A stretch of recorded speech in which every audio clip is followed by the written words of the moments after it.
Lestari, Azwan Abdul Ghani, Hajara Sidikta Wibawa, Dewi Ayuning Sasmita Sri Toha, Radian Hendy Ayu Kubis. Oke, sebelum memulai pelajaran ibu mau tanya terlebih dahulu nih, siapa yang masih ingat sama pembelajaran pertemuan minggu kemarin? Itu tentang apa? Pandu. Ya, ciri-ciri pandu. Apa yang jadi maksud dengan pandu? Yaitu pantun adalah karya sastra lama asli Indonesia yang terikat oleh beberapa syarat. Nah, ciri-ciri pantun apa saja? Yaitu satu lain, pantun yang paling ada saja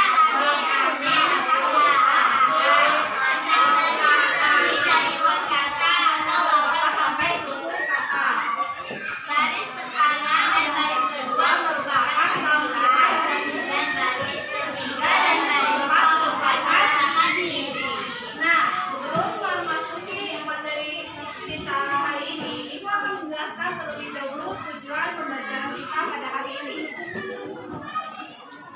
Yang mana tujuan pembelajaran kita hari ini yaitu satu, dengan pengamatan siswa dapat mengidentifikasi perilaku yang menunjukkan pelaksanaan hak dan kewajiban dalam kehidupan sehari-hari dengan penuh kepedulian.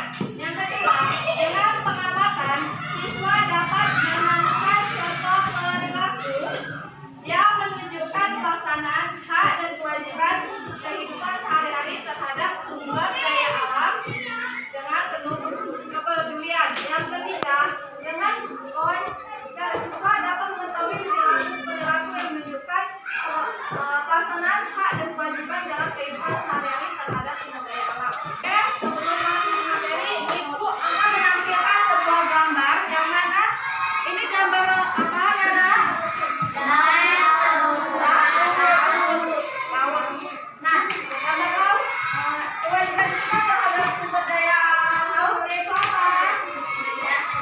Tidak mencemari air laut, menjaga kebersihan laut, yaitu tidak membuang sampah maupun limbah industri di laut, dan tidak merusak ekosistem terumbu karang. Nah, yang kedua, dia merupakan gambar apa? Kewajiban kita terhadap hutan apa saja? Tidak menebang pohon sembarangan. Ya, terus yang kedua, tidak membakar hutan sembarangan. Tidak membuang dan tidak merusak lingkungan hutan sekitar. Nah, gambar apa? Kewajiban kita terhadap sumber daya sungai itu apa saja? Tidak membuang sampah sembarangan dan menjaga lingkungan sekitar yang ada di lingkungan sungai. Nah, kewajiban kita terhadap laut tadi apa? Yaitu menjaga kebersihan laut, melestarikan biota laut yang hidup di laut, tidak merusak ekosistem terumbu karang, dan turut menjaga pelestarian terumbu karang. Hak kita terhadap sumber daya laut itu apa saja? Yaitu memanfaatkan laut sebagai tempat wisata dan memanfaatkan biota laut sebagai sumber pangan dan membudidayakan sumber daya laut. Nah, yang kemudian kewajiban kita terhadap hutan. Nah, yaitu apa saja? Yaitu kita melakukan reboisasi atau penanaman hutan kembali dengan memanfaatkan dari reboisasi itu, yaitu untuk meningkatkan oksigen di bumi, membangun habitat dan ekosistem alam, serta mencegah terjadinya pemanasan global. Hak kita terhadap hutan apa saja? Yaitu kita berhak mendapatkan udara bersih. Kemudian apa lagi? Dan mendapatkan oksigen yang berasal dari hutan. Dan berhak menyaring udara kotor dan karbon dioksida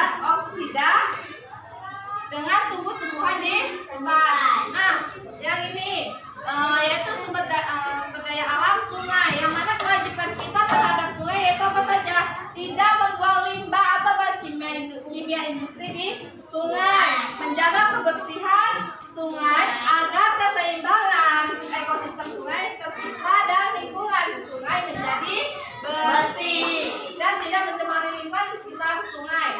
Manfaat hak kita memanfaatkan sumber daya sungai apa saja, yaitu mengambil sumber daya air dari sungai untuk berbagai keperluan dan menggunakan air sungai untuk pengairan di sawah.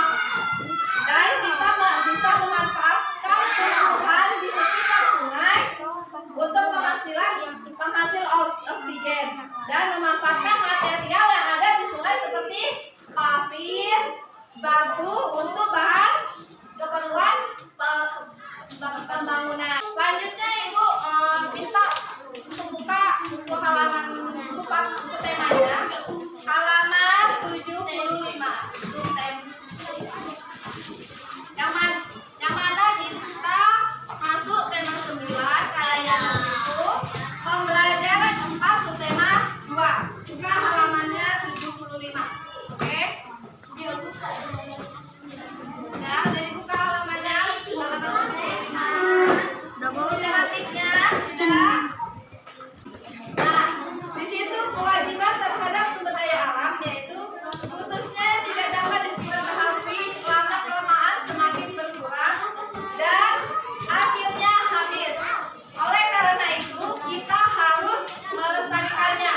Usaha pelestarian sumber daya alam merupakan kewajiban kita sebagai anggota masyarakat. Selanjutnya, bagaimana cara melestarikannya? Yaitu kita dengan menghemat pemakaian sumber daya energi merupakan salah satu contoh cara melestarikan sumber daya alam. Menghemat sumber daya alam tidak hanya berfungsi untuk melestarikannya saja. Tindakan ini juga bermanfaat untuk mengurangi bahaya kerusakan lingkungan. Contohnya penggunaan bensin sebagai bahan bakar kendaraan bermotor. Asap kendaraan bermotor yang timbul menyebabkan pencemaran udara tidak sehat. Berikut kewajiban terhadap sumber daya alam dalam kehidupan sehari-hari, yaitu mengurangi kegiatan yang banyak menghabiskan sumber daya alam. Yang kedua apa? Pemanfaatan teknologi dan peralatan yang ramah lingkungan. Yang ketiga apa?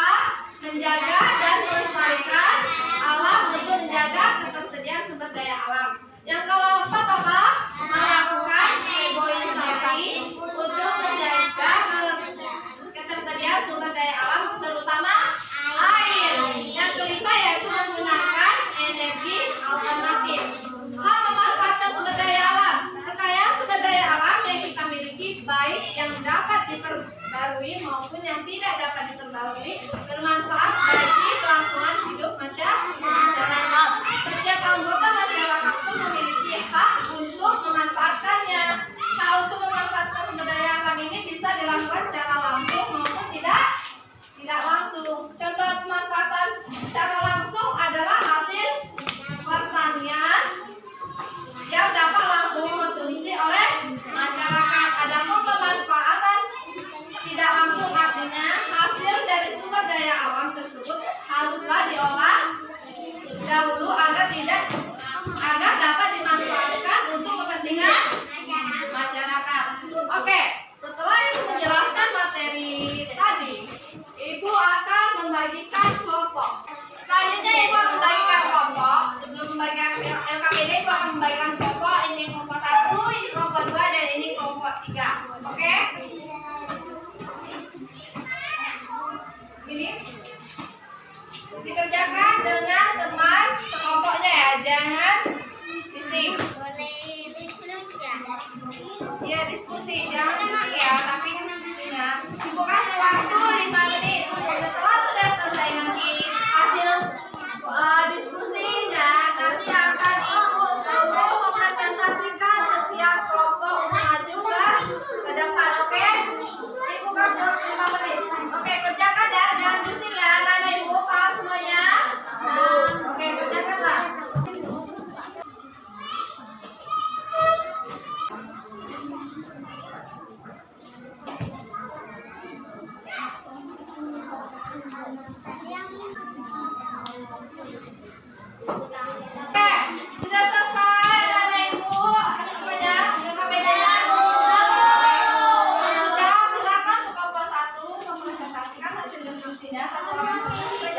teman-teman ya. Oke. Perilaku orang-orang di sekitarku.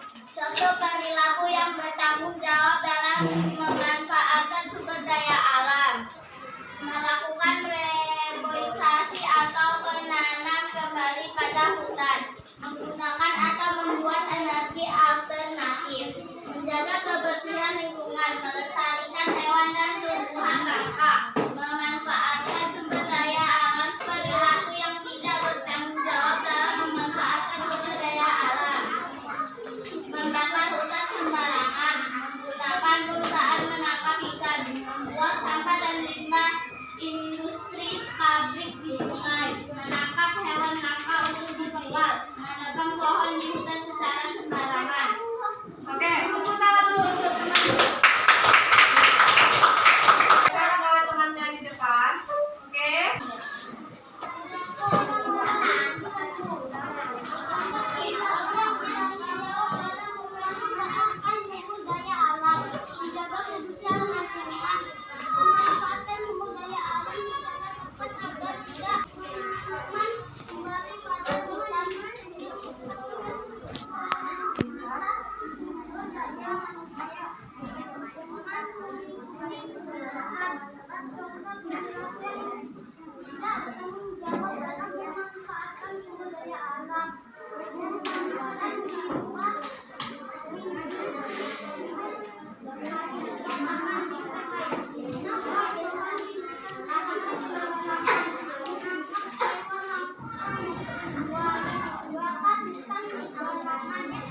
Berikan tepuk tangan untuk kelompok 2.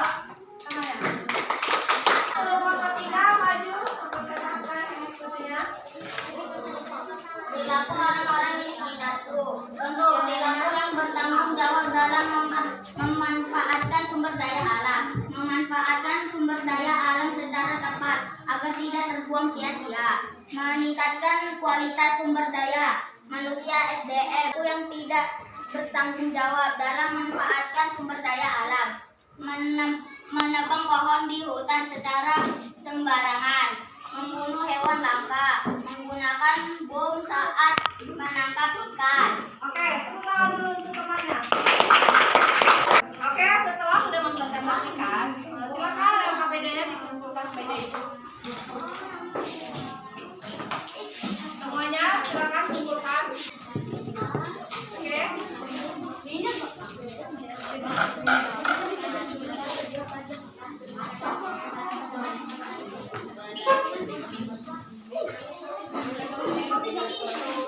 Setelah sudah mempresentasikan hasil diskusinya, buka halamannya, buka bukunya halaman 78.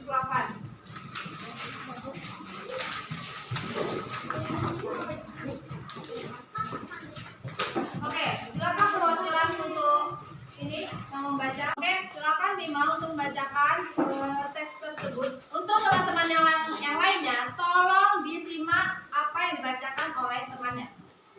Manfaat minyak bumi untuk kehidupan manusia. Minyak bumi merupakan salah satu sumber mineral yang sangat dibutuhkan manusia. Minyak bumi didapat dari sumbernya yang berada di bagian kerak bumi.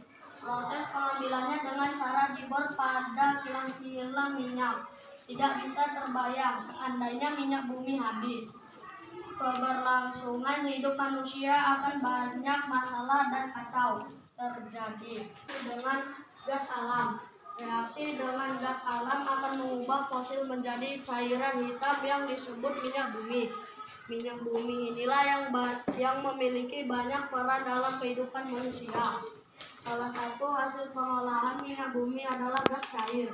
Gas cair merupakan produk dengan nilai lebih tinggi dibandingkan bahan bakar lain. Untuk mendapatkan gas cair, minyak bumi harus diolah dan diproses dengan penyulingan dan pemurnian khusus. Minyak bumi harus diolah terlebih dahulu agar bisa dimanfaatkan. Proses pengolahan minyak bumi dilakukan secara bertahap dan bertingkat. Hasil dari pengolahan minyak bumi menjadi bahan bakar minyak residu seperti bensin, solar, bensol, oli, dan minyak tanah. Beberapa bahan bakar ini digunakan sebagai bahan bakar kendaraan bermotor. Oke, setelah sudah dibacakan oleh temannya tadi tentang manfaat minyak bumi untuk Coba tentukan kira-kira gagasan pokok pada paragraf pertama yang mana?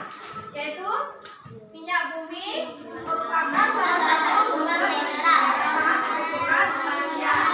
Yaitu adalah gagasan pokok. Nah, gagasan pendukungnya yang mana? Yaitu minyak bumi didapat dari sumber yang berada di bagian tengah bumi.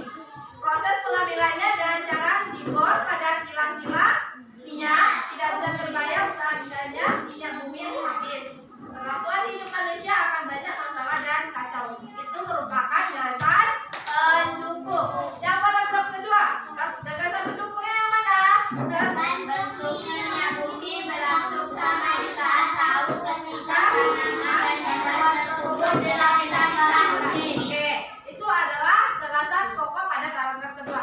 Gagasan pendukungnya yang mana? Yaitu semua sisa tanaman dan hewan bergerak ke arah bumi oleh karena gerakan lempeng bumi. Semua sisa tanaman dan hewan tersebut kemudian menjadi fosil dan bereaksi dengan gas alam. Bereaksi dengan gas alam akan mengubah fosil menjadi cairan hitam yang disebut minyak bumi. Minyak bumi inilah yang memiliki banyak peran dalam kehidupan manusia. Yang paragraf ketiga, gagasan pokoknya yang mana? Salah satu hasil penelitian bumi adalah Itu merupakan gagasan pokok pada paragraf ketiga. Terus gagasan pendukungnya yang mana? gas cair merupakan produk yang lebih tinggi dibandingkan bahan-bahan lain. Untuk mendapatkan gas cair, minyak bumi harus diolah dan diproses dengan penyulingan dan pemurnian khusus. Nah, di paragraf keempat, gagasan pokoknya yang mana dianya?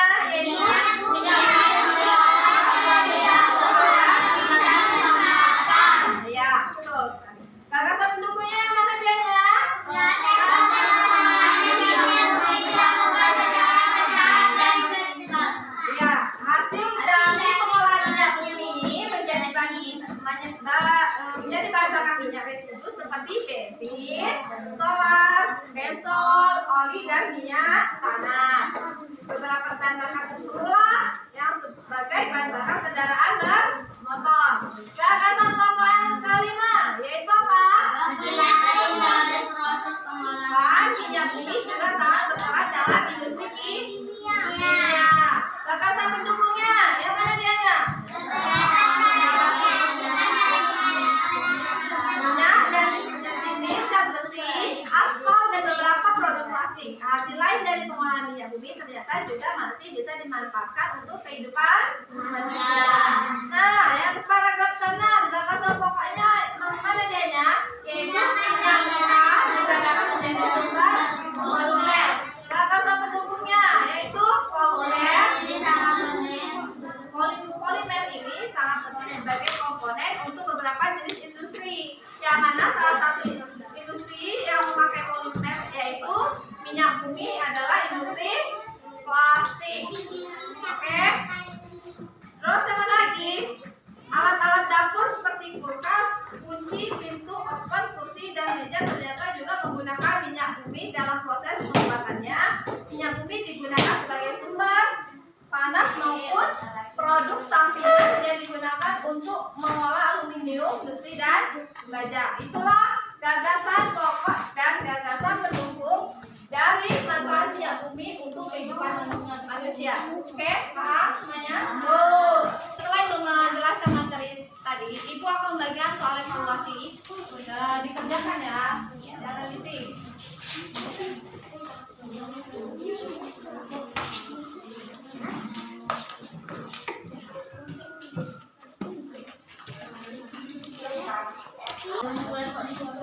Oke, dikerjakan ya. Dikerjakan soal evaluasi deh. Buka waktu 5 menit. Nah, semua sudah dikerjakan evaluasinya. Nanti segera kumpulkan ke meja Ibu ya. Oke, setelah sudah selesai kumpulkan ya. Paham semuanya? Kerjakan.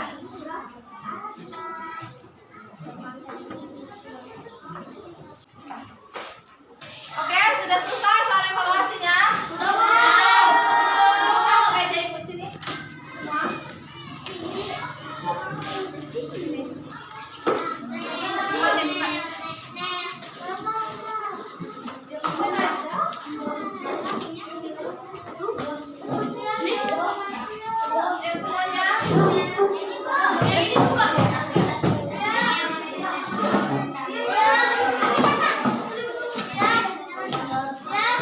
lagi soal evaluasinya?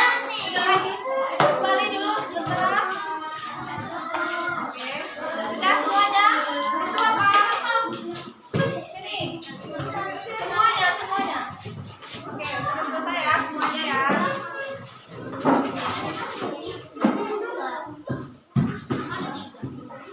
Oke, setelah sudah ditentukan soal evaluasinya, Ibu menjelaskan.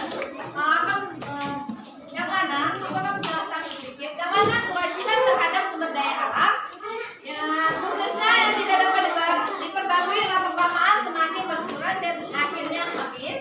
Oleh karena itu, kita harus melestarikannya. Usaha pelestarian sumber daya alam merupakan kewajiban kita sebagai anggota masyarakat.